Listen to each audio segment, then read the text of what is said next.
अस्सलाम वालेकुम। आज हम मार्केटिंग के पार्ट 1 चैप्टर 2 को देखेंगे।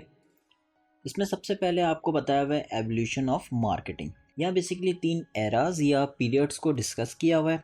सबसे पहले हमारे पास था प्रोडक्शन एरा या production period. In the production era companies focused on mass production of products in order to reduce the production cost and altogether the selling price.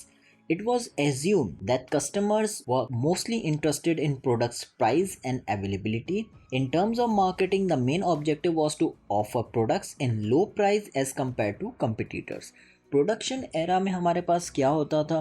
Production era में ये होता था कि कंपनीज का ये मानना था कि लोगों को सिर्फ और सिर्फ प्रोडक्ट की प्राइस और अवेलेबिलिटी ही से ही ताल्लुक़ है, यानी कि प्रोडक्ट आपका अवेलेबल होना चाहिए और कम से कम प्राइस में होना चाहिए।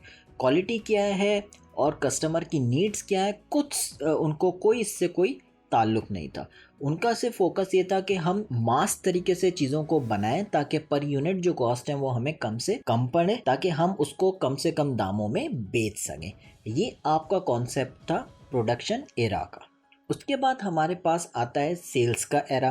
ठीक है, with the passage of time the competition increase. In this era companies focused on increasing their sales volume. अब इस एरा में लोगों ने, इस पीरियड में क्या हुआ, कंपटीशन बढ़ता गया, आहिस्ता आहिस्ता लोग आते गए, कंपनीज आती गई, तो आपकी जो कंपटीशन है वो बढ़ता रहा। कंपनीज ने क्या किया, उन्होंने अपने सेल्स के वॉल्यूम को बढ़ाना शुरू कर दिया। Several marketing promotions were used in this era. For example, buy one get one free. The main objective was to sell products rather than finding out what actually the consumers need. इस era में भी लोगों को, companies को परवाह नहीं थी कि कंज्यूमर्स की नीड्स क्या है। उनका बस कॉन्सेप्ट था कि उनकी सेल्स बस ज़्यादा से ज़्यादा हो, और उसके लिए उन्होंने मुख्तलिफ प्रमोशंस किए, जैसे उन्होंने by one get one free की यहाँ पे जैसे बात की हुई है। इस तरह से उन्होंने मुख्तलिफ सेल्स की कोशिश की कि ज़्यादा से ज़्यादा उनकी सेल्स हो। ठीक है, पहले में उनकी क्या थी कि कम से कम कॉस्ट हो और मार्केट में अवेलेबल हो चीज़, कोई प्रमोशन करने वगैरह की कोई ज़रूरत नहीं है। दूसरे में उनका कॉन्सेप्ट क्या था कि ज़्यादा से ज़्यादा प्रमोशंस हो ताकि ज़्यादा से ज़्यादा सेल्स हो। ठीक है, फिर हमारे पास आया मार्केटिंग एरा।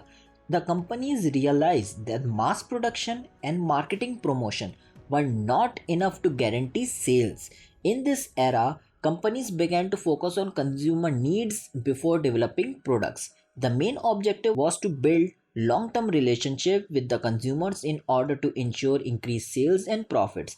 ये तीसरा एरा ये था कि जिसमें उन्होंने कंज्यूमर्स की नीड्स एंड वांट्स को समझना शुरू किया कि वो क्या चाहते हैं, और उसी के मुताबिक उन्होंने प्रोडक्ट्स की डेवलपमेंट शुरू की। इस एरा का मेन ऑब्जेक्टिव क्या था, कस्टमर की लाइफ टाइम वैल्यू, यानी कि आपकी एक ट्रांजैक्शन नहीं, एक दफ़ा की सेल नहीं, बल्कि आपके कस्टमर के साथ लॉन्ग टर्म रिलेशनशिप बिल्ड करना। ठीक है, ताकि ज़्यादा से ज़्यादा आपकी सेल्स इंक्रीज़ हो और आपका ज़्यादा से ज़्यादा आपको प्रॉफिट मिले।